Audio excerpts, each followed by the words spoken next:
ನಮಸ್ಕಾರ. ನಾವಿವತ್ತು ಫೈಲ್ ನ ಮೂವ್ ಮಾಡೋದು ಹೆಂಗೆ ಅಂತ ತಿಳ್ಕೊಳ್ಳೋಣ. ನಾವು ಓದ ತರಗತಿಯಲ್ಲಿ ನಾವು ಕಾಪಿ ಮಾಡೋದು ಹೆಂಗೆ ಅಂತ ತಿಳ್ಕೊಂಡಿದ್ದು. ಈಗ ಮೂವ್ ಮಾಡೋದು ಹೆಂಗೆ ಅಂತ ತಿಳ್ಕೊಳ್ಳೋಣ. ಮೂವ್ ಮಾಡೋದು ಕಾಪಿ ಮಾಡೋದು ಹೆಚ್ಚು ಕಮ್ಮಿ ಒಂದೇ ತರ ಇದೆ. ಕಮಾಂಡ್ ಎಲ್ಲ ಸೇಮ್ ಇದೆ. ಆದ್ರೆ ಅದನ್ನ ಸಿಪಿ ಯೂಸ್ ಮಾಡ್ತೀವಿ. ಇದರಲ್ಲಿ ನಾವು ಬಂದ್ಬಿಟ್ಟು MV ಉಪಯೋಗಿಸ್ತೀವಿ. ಅದು ಯಾವ ರೀತಿ ಅನ್ನೋದನ್ನ ಸ್ವಲ್ಪ ನೋಡೋಣ. ಸೇಮ್ ಸಿಂಟ್ಯಾಕ್ಸ್ ಅದೇನೆ ನೋಡಿ. MV ಸ್ಪೇಸ್ ನಾವು ಮುಂಚೆ ಏನ್ ಮಾಡ್ತದ ಕಾಪಿಗೆ ಸಿಪಿ ಯೂಸ್ ಮಾಡ್ತೀವಿ. ಇದರಲ್ಲಿ ನಾವು MV ಯೂಸ್ ಮಾಡ್ತೀವಿ. ಸೋರ್ಸ್ ಮತ್ತೆ ಡೆಸ್ಟಿನೇಷನ್. ನೀವು ಇನ್ನೊಂದು ಮುಖ್ಯವಾಗಿ ತಿಳ್ಕೊಬೇಕಾದ್ರೆ ಏನಪ್ಪಾ ಅಂದ್ರೆ, ನಾವು move command MV command file ನ ರೀನೇಮ್ ಮಾಡಕ್ಕೂ ಉಪಯೋಗಿಸ್ತೀವಿ. ನಾವು ಲಿನಕ್ಸ್ ಅಲ್ಲಿ ರೀನೇಮ್ ಮಾಡಕ್ಕೂ ಅಂತಂದ್ರೆ ನಾವು MV ಕಮಾಂಡ್ ಉಪಯೋಗಿಸ್ತೀವಿ. ಅದು ಹೆಂಗೆ ಅಂತ ನಾವು ಪ್ರಾಕ್ಟಿಕಲ್ ಆಗಿ ನೋಡೋಣ. ಈಗ ನಾವು ಟೆಂಪ್ ಬಿಡೋಗ್ಬಿಟ್ಟು /ls ಅದರೊಳಗೆ ಒಂದು ಡೈರೆಕ್ಟರಿ ಕ್ರಿಯೇಟ್ ಮಾಡೋಣ. mkdir ಡೈರೆಕ್ಟರಿ 1 ಅಂತ ಕ್ರಿಯೇಟ್ ಮಾಡೋಣ. ಸರಿನಾ? ಸೊ ಇನ್ನೊಂದು ಮಾಡೋಣ. ಟಚ್ ಫೈಲ್ 1 ಫೈಲ್ 2 ಅಂತ ಎರಡು ಫೈಲ್ ಕ್ರಿಯೇಟ್ ಮಾಡೋಣ. ಓಕೆನಾ? ಈಗ vi ಫೈಲ್ 1 ಹೋಗ್ಬಿಟ್ಟು ಸುಮ್ಮನೆ data adding data in file 1 ಅಂತ ಹಾಕೋಣ.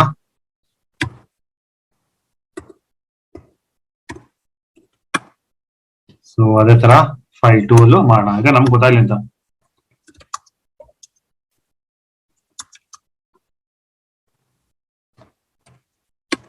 ಓಕೆನಾ? ಸೊ ನಾವು ನೋಡೋಣ ಏನ್ ಮಾಡಿದೀವಿ ಅಂತ. ಫೈಲ್ 1 ಫೈಲ್ 1 ಅಲ್ಲಿ ಅದೇ ಇದೆ. ಕ್ರಾಸ್ ವೆರಿಫೈ ಮಾಡ್ತಾ ಇರೋದು.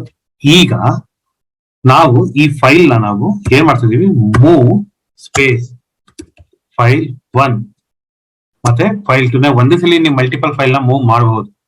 ಓಕೆ, ಫೈಲ್ 2 ಎಲ್ಲಿ ಮೂವ್ ಮಾಡ್ಬೇಕಪ್ಪ ಅಂತಂದ್ರೆ dir ಮೂವ್ ಮಾಡೋದು ಹೇಳ್ತಾ ಇದ್ದೀನಿ ನಾನು.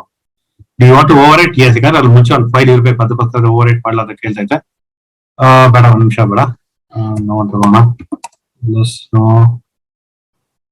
ಓಕೆ, ಎಲ್ಲಿ ಎತ್ಕೊಳ್ಳೋಣ? dir. ಓಕೆ, ನಾನು ಕೆಲಸ ಮಾಡ್ತೀನಿ. Move file 1 file 2 to dir to move ಮಾಡೋ ಅಂತ ಹೇಳ್ತಾ ಇದೀನಿ. ಡೈರೆಕ್ಟರಿ ಸಾರಿ. ಓಕೆ, ಈಗ ನಾನು ಮೂವ್ ಮಾಡಿದ್ದೀನಿ ಡೈರೆಕ್ಟರಿಗೆ. ಸೊ cd/dir 1 ಹೋಗಿ ನೋಡೋಣ. ಎಲ್ಲಿಸ್ಕೊಡಿ ನೋಡಿ, ಎರಡು ಫೈಲ್ ಇದೆ. ಅದೇ ಫೈಲ್ ಅಂತ ಟೆಸ್ಟ್ ಮಾಡುವ ಬನ್ನಿ. ಹೌದು, ಅದೇ ಫೈಲು. ಸರಿನಾ? ಸೊ ನೀವು ಏನ್ ಮಾಡಿದ್ದೀವಿ ನಾವು ಇವಾಗ ಜಸ್ಟ್ ಫೈಲ್ ನ ಮೂವ್ ಮಾಡಿದೀವಿ. ಈಗ ಒಂದು ಕೆಲಸ ಮಾಡೋಣ.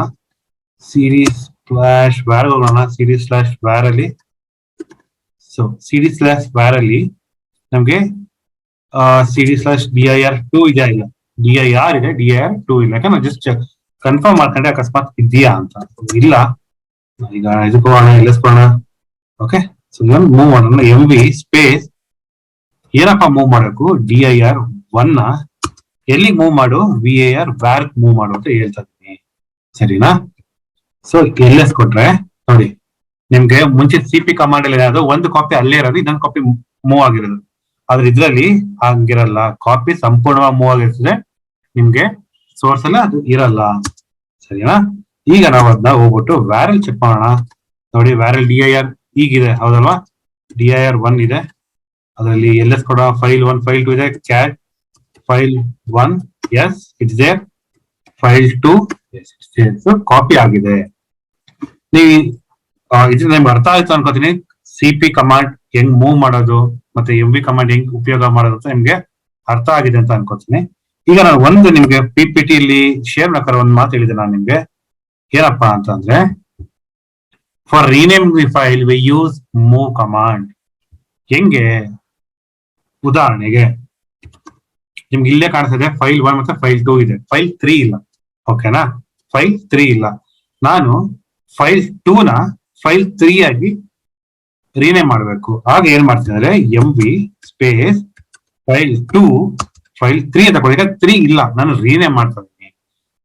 ಸೊ ಅದೇನ್ ಮಾಡುತ್ತೆ ಅಂದ್ರೆ ಫೈಲ್ 2 ಎಲ್ಲ ಫೈಲ್ 3ಗೆ ಒಂದು ಫೈಲ್ ಕ್ರಿಯೇಟ್ ಮಾಡಿ ಅದನ್ನ ಕಾಪಿ ಮಾಡ್ತೇವೆ with in a fraction of second. ನೋಡಿ, ಸೊ ls ಅಂತ ಕೊಟ್ಟರೆ ನೋಡಿ ಫೈಲ್ 2 ಇಲ್ಲ, ಯಾಕಂದ್ರೆ ಈ ಕಮಾಂಡ್ ಅಲ್ಲೇ ನಿಮ್ಗೆ ನೋಡಿದ್ರೆ ಮೂವ್ ಮಾಡಿದೀವಿ ಫೈಲ್ 2 ಇಂದ ಫೈಲ್ 3ಗೆ. ಹಾಗಾದ್ರೆ ಬನ್ನಿ ಫೈಲ್ 3 ಇಲ್ಲಿ ಏನೇನ್ ಡೇಟಾ ಇದೆ ಅಂತ ನೋಡೋಣ. ನೋಡಿ, ಆಡಿಂಗ್ ಡೇಟಾ ಇನ್ ಫೈಲ್ 2 ಗೊತ್ತಾಯ್ತಾ? ಇದು ನಿಮ್ಗೆ ಇಂಟರ್ವ್ಯೂ ಕೇಳಬಹುದು, ರೀನೇಮ್ ಕಮಾಂಡ್ ಯಾವ್ದು ಯೂಸ್ ಮಾಡ್ತೀರಾ ಅಂತ. ಅವಾಗ ನೀವು ಗಾಬರಿ ಆಗದೇನೆ ಈ ಕಮಾಂಡ್ ಯೂಸ್ ಹೇಳಿ, ಮೂವ್ ಕಮಾಂಡ್ ಯೂಸ್ ಮಾಡ್ತೀವಿ, MV ಕಮಾಂಡ್ ಯೂಸ್ ಮಾಡ್ತೀವಿ ಅಂತ. ಸರಿನಾ? ಬನ್ನಿ ಇವತ್ತು ಏನ ತಿಳ್ಕೊಂಡ ಅಂತ ಒಂದ್ ಸಲಿ ನೋಡೋಣ. ಇವತ್ತು ನಾವೇನ್ ತಿಳ್ಕೊಂಡ್ರೆ ಫೈಲ್ಸ್ ನ ಮೂವ್ ಮಾಡೋದು ಹೆಂಗೆ, ಮತ್ತೆ ಡೈರೆಕ್ಟರೀಸ್ ಹೆಂಗ್ ಮೂವ್ ಮಾಡೋದು ಹೆಂಗೆ ಅಂತ ತಿಳ್ಕೊಂಡು, ಅದೇ ರೀತಿ ಸಿಂಟ್ಯಾಕ್ಸ್ ಏನಂತ ತಿಳ್ಕೊಂಡು, ಸಿಂಟ್ಯಾಕ್ಸ್ ಬಂದ್ಬಿಟ್ಟು MV space source space destination ಕೊಡ್ತೀವಿ. ಮತ್ತು ಮೂವ್ ಕಮಾಂಡ್ ಅನ್ನ ಎಲ್ಲಿ ಯೂಸ್ ಮಾಡ್ತೀವಿ ಅಂದ್ರೆ, ಉಪಯೋಗ ಮಾಡ್ತೀವಿ ಅಂದ್ರೆ renaming of the file. When ಯಾವಾಗ ನಾವು ಹೆಸರು ಬದಲಾಯಿಸ್ತೀವಿ ಫೈಲ್ ಅಥವಾ ಡೈರೆಕ್ಟರಿದು, ಆಗ ನಾವು ಇದನ್ನ ನಾವು ಉಪಯೋಗಿಸ್ತೀವಿ. ಸರಿ ಸ್ನೇಹಿತರೆ, ಡೌಟ್ ಇದ್ರೆ ಕಮೆಂಟ್ ಬಾಕ್ಸ್ ಅಲ್ಲಿ ಹಾಕಿವಿ, ಖಂಡಿತವಾಗ್ಲೂ ಇದಕ್ಕೆ ಉತ್ತರ ಕೊಡ್ತೀವಿ. ಧನ್ಯವಾದಗಳು.